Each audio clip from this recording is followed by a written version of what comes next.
Welcome back again. We're going to look at a bunch of examples now that demonstrate different visual dynamics. What I'd like you to do is I'd like you to view the photograph and pause it, maybe for about 5-10 seconds. Just write down what visual dynamics you think are being used, and in your head try and describe how the visual dynamic is being used. So if it's leading lines, write down leading lines, and in your head just try and determine what those lines are and where the eye is trying to go. Here's the first example. It's a photograph called Powerhouse Mechanic Working on Steam Pump, 1920, by a guy named Louis Hine. Louis Hine is known for taking photographs of industry in the early 20th century. So pause the video and try and determine what you think the visual dynamic is and where the emphasis is. This photograph, I think, uses framing. We've got that big mechanical circle surrounding our main subject, drawing our attention to him.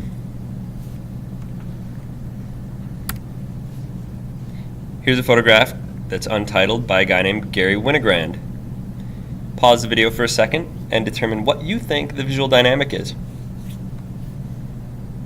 This photograph, I think, most prominently uses value contrast. The man is very dark against the light background, therefore he stands out. But also, it could be argued that it uses rule of thirds to do a 2/3, 1/3 composition.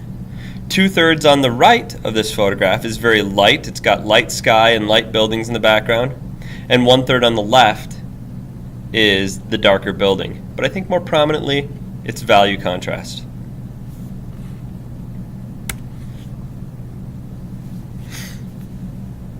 This is a photograph that primarily uses framing.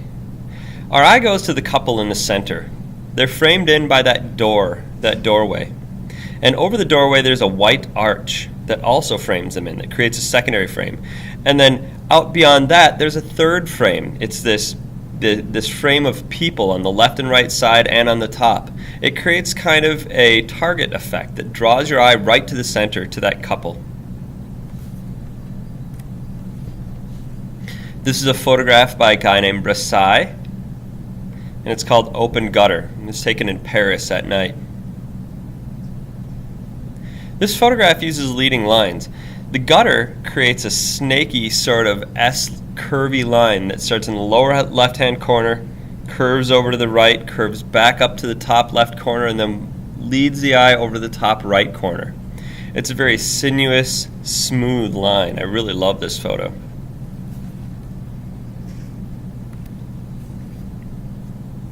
This is a photograph by a guy named Ralph Eugene Meatyard, who is a mid-20th century photographer.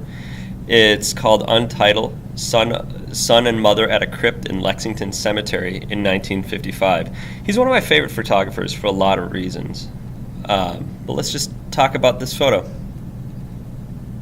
Primarily, this photo uses value contrast. The little boy has a bright white shirt and the mother has a bright white shirt on against a very dark background.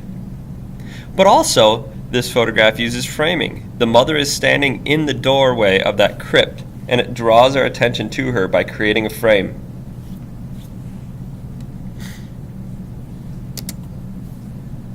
This is a photograph by another one of my favorite photographers named Bill Brandt. It's called A Snicket in Halifax, Realized. This photograph uses leading lines, and I think it's kind of obvious where the lines are.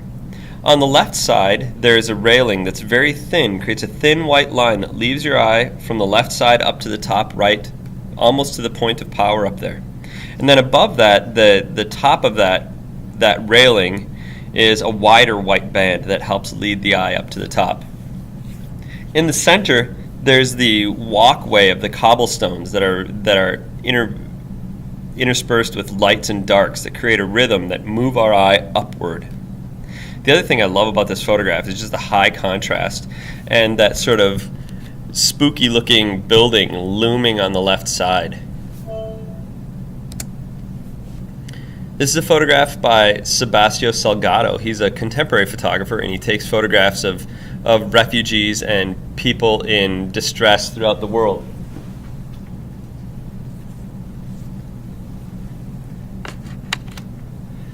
This photograph, I think, uses rule of thirds. The mother and the small child in the foreground are right on the right 1/3 line. And it pushes them off to the side so that we have kind of an unbalanced composition, which creates a little visual tension and encourages our eye to move around. And on the left side, right near the left line, left point of power, you see the other person standing with their back to us, looking off in the distance.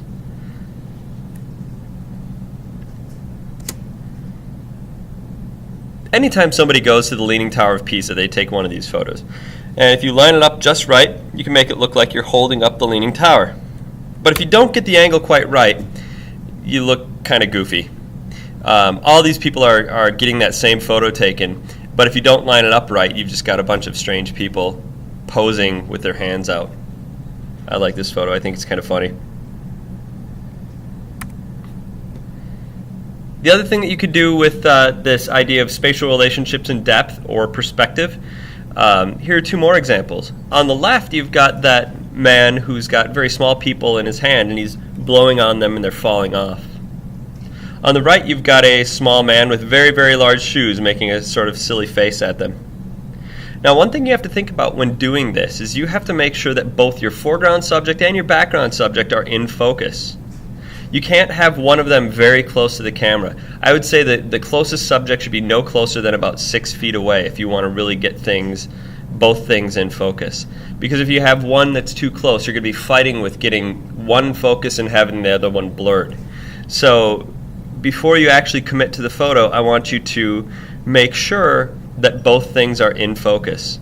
Try and play around with this and do something that's kind of silly, kind of fun.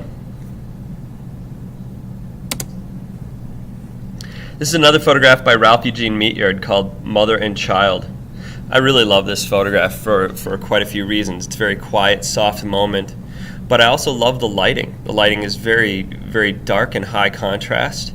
The mother and child are silhouetted in front of that arched window that has the blinds slightly pulled down in front of it. It uses value contrast and framing to draw your attention to that subject. Really beautiful photo. And this is just the last photo. It's a photo that I took that I think uses leading lines. The shoreline leads the eye from the right side up to the left to where that little boy is.